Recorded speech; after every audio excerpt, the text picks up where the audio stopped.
The old AC's going jolly well. Yes, darling, it seems to be. The old trick worked, you see. We changed the stroke ratio on the crankshaft to get less revs and more horsepower. Do your parents live all on their own out here? No, they've got a couple of Davenport 257s, bought them cheap during the war. Had both the engines rebored, put in a Farrell's Knight and dual piston screw converter, cleaned up an old Lucas 200 distributor, and banged in 4 carburetors. Goes like a rocket. It's not any better, is it, darling? No. I think you ought to give up driving. I can't give up driving, Dora. Who'd look after the Talbot? I mean, the adjustments on those pistols need oiling twice a week, and the tappet clearances are... Oh, stop it, Hugo! Sorry. Hugo, you must decide between the car or me. All right, I'll take the car. I love that, Dora. I love the way I can get twice the speed at less revs by a simple adjustment to the timing ratio in a fan-scabbing engine, or by putting the 2 coils into the alternator lead in one of the... Stop here, Hugo! Emergency stop. Oh, jolly good. Look at that, eh? No locking. That's using the new friction liner pads that put down the turns. Goodbye, Hugo. Bye, love. Hugo? Hugo! Oh, Hugo!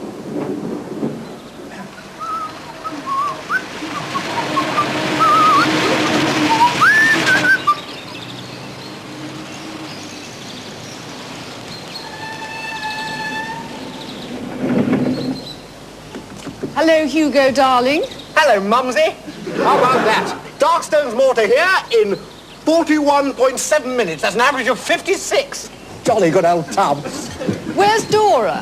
You know, Mark, that's the first time we used that reboard cylinder and that new petrol injector feed I was telling you about. Where's Dora? She got out on Darkstone's Moor. She got out on Darkstone's Moor? Yes. I think that's what made all the difference to the average. You know, I once remember taking the Morgan out on the Brooklands track with old Tiny Townsend. 2 of us up could only squeeze 50, and that was with a twin exhaust. Yes, dear, how interesting. Clive, Dora's out on Darkstone's Moor alone. She's what? Hello, Father. I'll kill him. Not now, Daddy. He's very bad today. We'd better call a doctor. Hey, come and see this new manifold. I've cleaned it all up. Call a doctor? What he needs is a damn good thrashing. Clive, please. He needs a skin taken off his back with a triple-thonged bamboo back leather strip. That's what he needs. Remember what the doctors in London said. Doctors?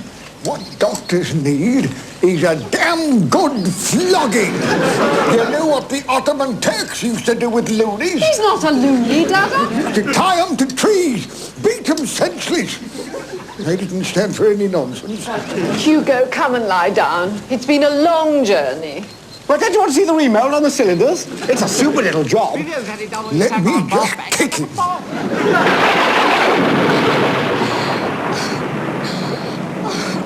Dora was such a nice girl, dear. She can't have much upstairs if she spends her time with a loony like you do. I don't think we should just leave her there, Dada. Damn good for her, if you ask me. You know what the Malays used to do to find out if a man was really a warrior or not? They used to tear out his... That'll be Charles and Ruth, dear. That pair. Come to ruin me weekend again, I suppose. They've come all the way down from London for your birthday, Clive. The least you can do is to be civil to them. They only come down to see whether I'm dead or not. I'll be upstairs if they want me.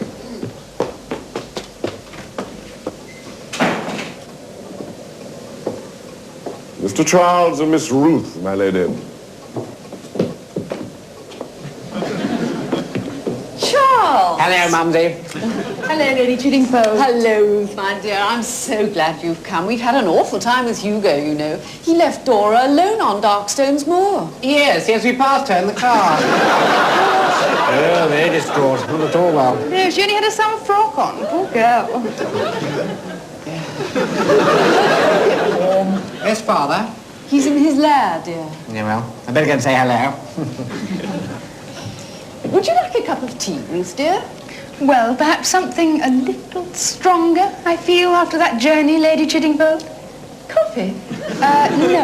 of something a little stronger in the sense of... Bovril with 2 spoonfuls. Or Marmite? No, I was thinking of something more in the line of a whiskey.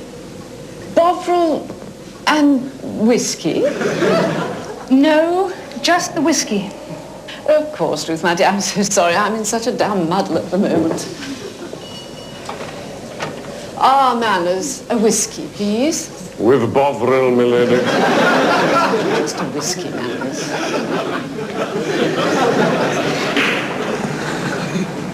Hello, Father. Hello, Charles.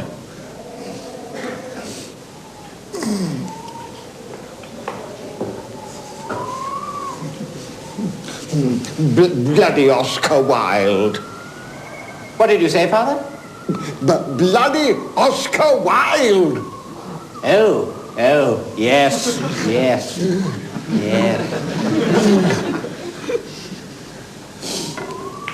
And how's the Foreign Office? Oh, not bad, really. We've finished painting the Whitehall side and we start on the West Front next week. Still no chance of a job inside? Eh? No, far too dim. Yes, I suppose so.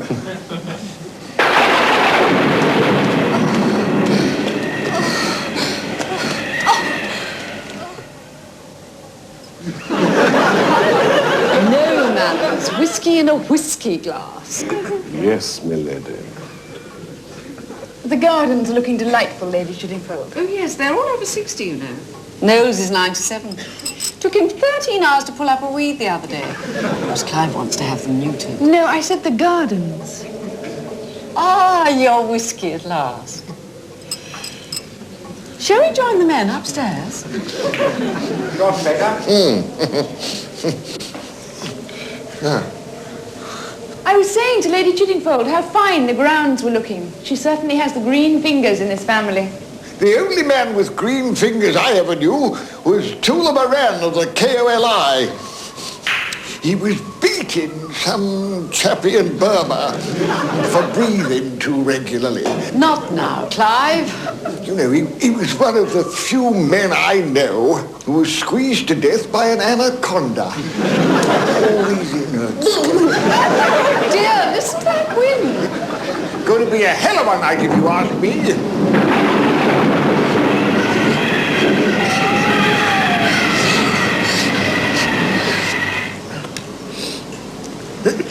Ever thought the Turks? Vicious Johnnies. There was this fella who was obviously some sort of commander waller. Big chap. Boils all over his forehead. He orders the whole platoon to get out their bayonets. Then he gets them to pull back their own fingernails, one by one, and put quicklime. What's the matter with her? No, it's nothing, Father. She's just a touch squeamish, that's all. Squeamish? It wouldn't have done me any good to be squeamish. We didn't have any time for that squeamish nonsense when you're fighting next to a fellow with both his knees hanging off. You can't afford to start getting squeamish. Hello, all. You never told me I was missing supper. Hugo, darling. My God, here comes the family loony. Hello, Charles. Hello, Ruthie. Father, you know you used to have one of those Barracuda 8 cylinders with an overhead camshaft. Hugo, don't bother your father now. Go back to bed and have a nice rest. Well, the other day, I was trying to realign the cylinders on the old AC, you know, soup it up a bit. And apparently the easiest way to do it with an overhead camshaft like the one you've got... Oh, go away! Hugo, to bed, please. ...is to realign the throttle control. Hugo, please, you're not well. I'm all right, Mumsy. Don't worry about me. Of course you're not all right, you idiot. Manners. Help me take Master Hugo back upstairs, please. Yes, milady. Give him a damn good throttling. Oh, that's what I mean. It's all in the throttle. An extra half yard of cable attached direct to the carburettor feeds on a line at an angle to the distributor head increases the compression ratio, and if you readjust the connecting rod... What a disaster. I'd rather have a box of fish than a son like that. Looking forward to your birthday tomorrow, Peter? No. The trouble is, Mumsy, that on the specification there's a black lead to the distributor and a red lead that Yes, just rest, dear. Do you think I'll ever get over it, Mother? I hope so, dear. Just keep eating lots of fruit. Oh, no! That'll be your father being murdered. What's happened? Dada's been murdered. Oh, dear. But how? I don't know, I didn't see who did it. I was over at the wall in the end, seeing there was a secret door in it, and suddenly I heard a shot, and I came over here and turned around, he was dead. What, perhaps he shot himself? Yes, that's probably it. Well, I can't see a gun anywhere. Perhaps he shot himself, and then threw the gun out of the window. There's suspicion of the gardeners or something. He's been shot in the back. Oh, Mumsy, who would have wanted to kill him? We all would, dear, you know that. Yes, I suppose so. Milady, Yes, Manners? it's Miss Ruth. She is dead as well, milady. Oh, not now, Manners, please. Milady, I just thought you'd like to know. Yes, I do appreciate it, Manners, but with my husband just being murdered and having Hugo in bed and everything. Can we read the will now, Mumsy? No, dear. Look, darling, we must get it sorted out in here first. How many people are dead? Well, there's Daddy, Yes, that's one. and poor old Ruthie. Yes, that's right, two. And what about Hugo? Hugo's not dead. Well, he's not very well, is he, Mumsy, you know? Yes, but I only want to know who's actually dead, dear. Perhaps I'd better pop upstairs and check on Hugo. He's awfully quiet. All right. But don't give him a shock, dear. Don't tell him what's happened. Oh, no. I'll be ever so careful. Yes, Manners, milady. go and check the gun case immediately. Yes, milady. Oh, and Manners, Yes, milady. tell Edith we'll only be 3 for lunch tomorrow. The telephone, milady. Yes, thank you, Manners.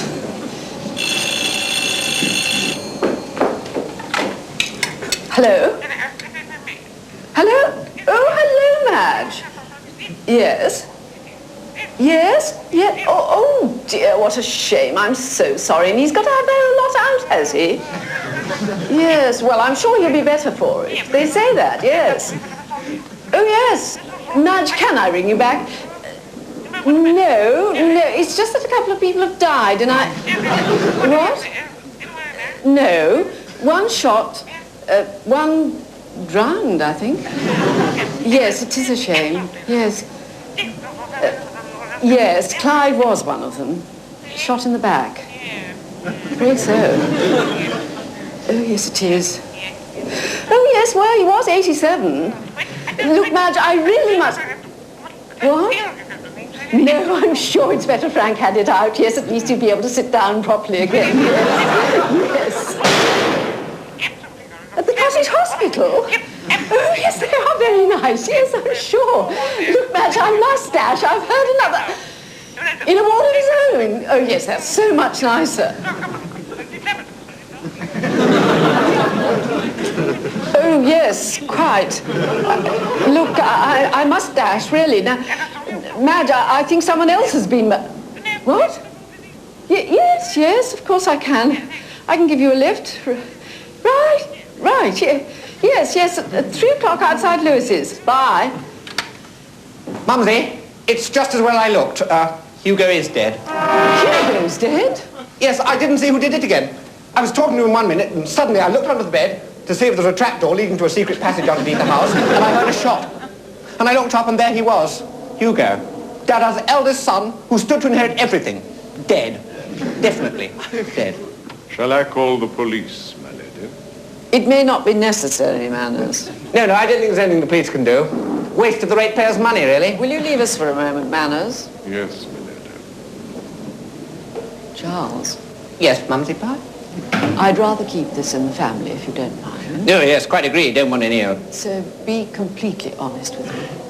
Did you kill them, Charles? No, of course I didn't, Mumsy. You killed Aunt Mabel, dear. Ages ago. What was that? Dear, what on earth can that be? It's 12:30. Jehovah's Witnesses?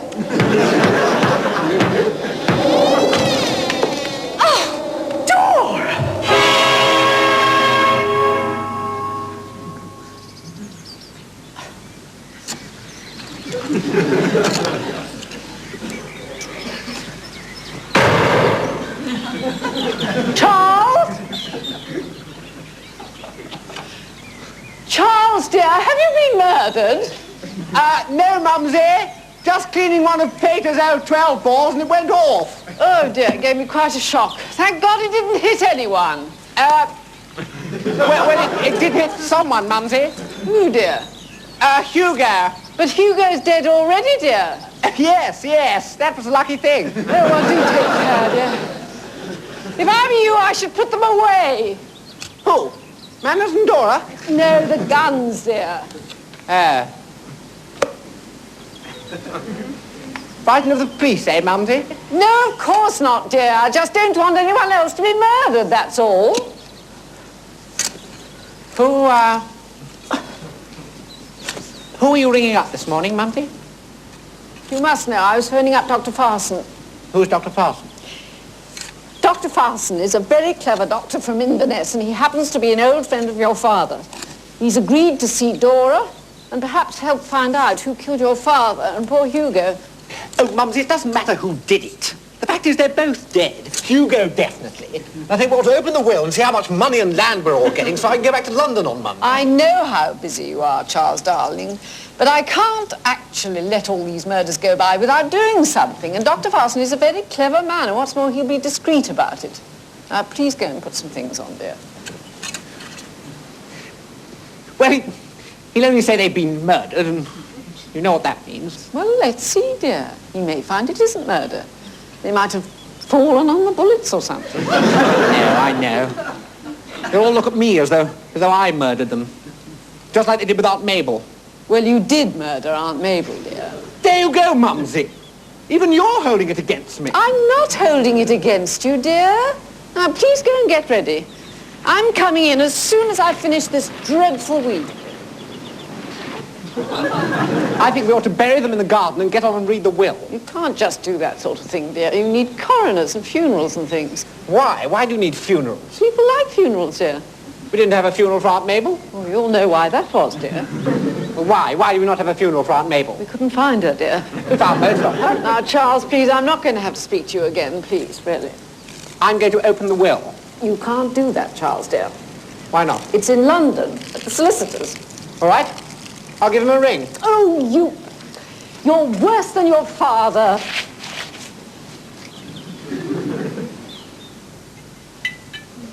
Charles, dear, when I write to the Telegraph, do you think I should say passed peacefully away or just passed away? Shot away? Suddenly, perhaps that's better. Yes. Chiddingfield, Sir Clive, suddenly at Moorstones Manor on February the 19th, aged 87. That's rather beautiful, isn't it? Nice and simple. Suddenly shot clean through the head at Moorstones Manor? Charles, dear, it's £4 a line now, you know. I rang the solicitors this morning, Mumsy. Do you know Hugo's left all his money to Dora? How about suddenly in the night?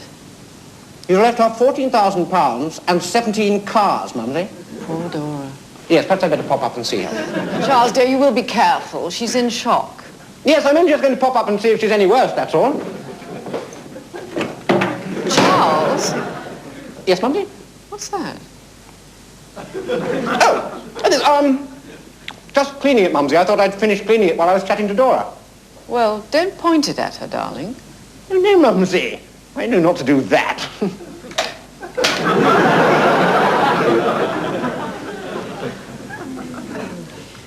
Very suddenly in the night. All right, Manners. Yes, milady. Dr. Farson, I'm Lady Chiddingfield. Welcome to Moorstones Manor. Your husband told me so much about you. It really is most kind of you, Dr. Farson, to come all this way from Inverness. Madam, had I realized how beautiful my hostess was to be, I'd have crossed the 7 seas themselves to get here. I'd have fought wild beasts and flown through time itself. Charles! Barry! That's Charles, I'm afraid. He has a thing about doctors. Oh, yes. Hello, Charles. Your father and I were in the army together. Sorry, just cleaning it. Fragment of bullet got stuck in the end of the barrel. Dear, is your shoulder all right? Don't worry about me. It is as nothing compared to the pain I feel in my heart. Can we go upstairs to an empty bedroom? I love you. I can't wait. I've got everything.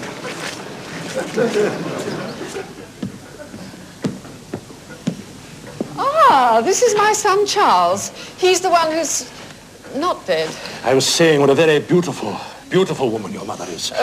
Charles, will you take Dr. Farson up to Dora's room, please? Dora? Yes, my son's fiancée. She was lost on the moor. She arrived in a hysterical state last night. I don't think there's much the doctor can do, Mumsy. She's slipping away fast. In fact, she's probably dead by now. I think she's got pneumonia or cholera. Off you go.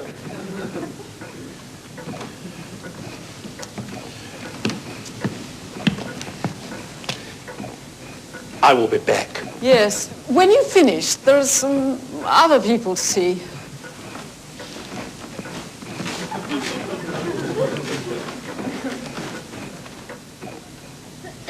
How was she? She is in a state of severe shock, Lady Chiddingfield, but I think she'll recover. She had some traumatic experience last night, which she still finds difficult to describe. Is there anything you can do? Well, I rubbed some Vic on her chest. Did that help? Yes. Yes, I did, thank you. Now, if we just go in here. This is my eldest son, Hugo. Oh, he's been shot quite recently. He was shot last night and then again this morning. Oh, was he? By mistake. Now, he's dead, isn't he, Doctor? I mean, he's not going to recover, is he? Charles, No, he's quite severely dead. I think I'll go and sit with Dora. Well, why don't you stay with us, Charles, dear? No, I think someone ought to be with her, Mumsy, during her last hours. And over here is my husband.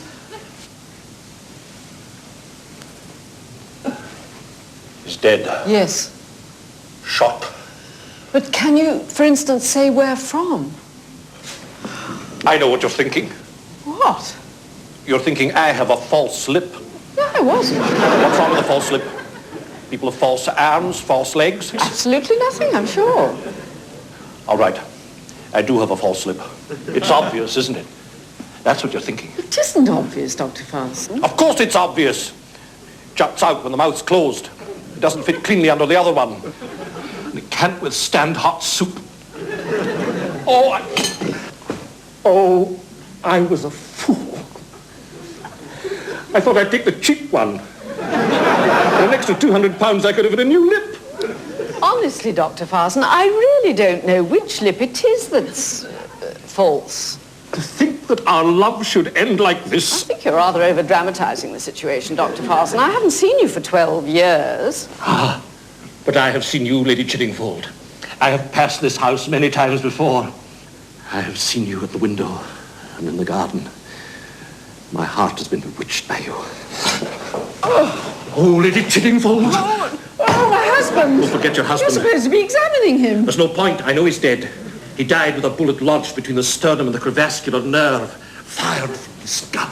Dr. Farson, you? How do you think I got here so quickly from Inverness? Because I've been watching this house for weeks, waiting.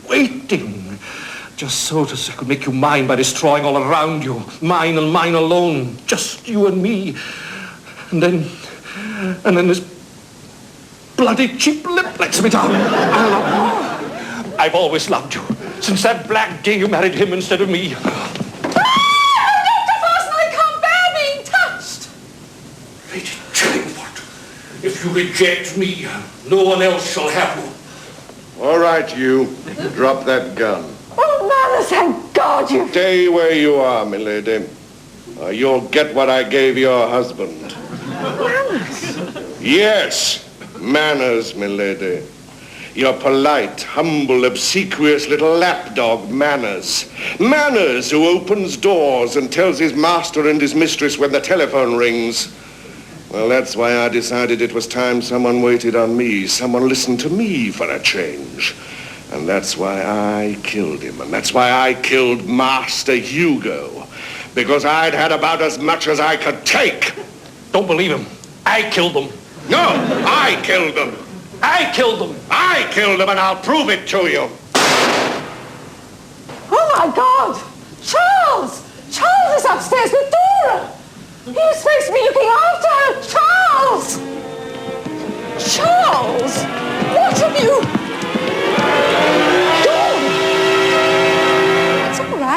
Chiddingfield. I can look after myself. I looked after Hugo, after all. Oh, not you, Dora. Does it surprise you that your idiot son's fiancée wasn't the demure little girl you wanted her to be? She's lying. I killed them. I killed them. To here with cars and carburettors and camshafts. I've borne it for 6 years. I walked back here 40 miles, Lady Chiddingfield. Took a gun from the gun case while you were all stuffing your fat faces, listening to that pig of a husband of yours. And I got rid of them. I got rid of them both. Forever. No, you didn't. I did. I did. Don't believe them, my little rosebud. It was me, honestly. It was me. It was not you, bastard. It was me. It was me. You couldn't have done it. You're all talk. I killed Aunt Mabel. Remember that? I killed Aunt Mabel. Oh, come off it. Everyone knows I killed Aunt Mabel. Oh, yes, he did kill Aunt Mabel. They're all lying. I killed them because I wanted to have you all to myself. I stood to gain much more than you.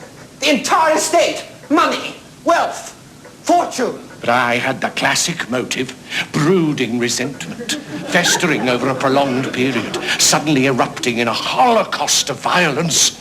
You couldn't hate a flea, servant. Don't say that. You can answer the door. You can serve the dinner. But you couldn't kill a garden worm. Oh, no. Well, anyone can do that.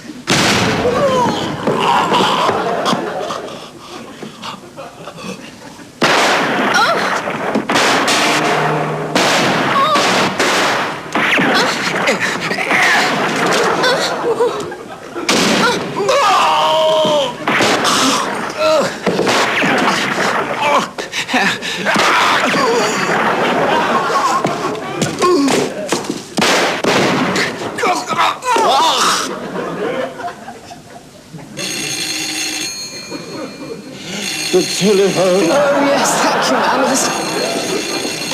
Oh, hello. Oh, hello, Madge. Oh, has he? Oh, good. Look, Madge, I really haven't got a moment. Can I ring you back? No. No, I didn't know you were in love with him. You what? Oh, no, Madge, you can't have done. No, Madge, really, 4 people have already confessed. There isn't a...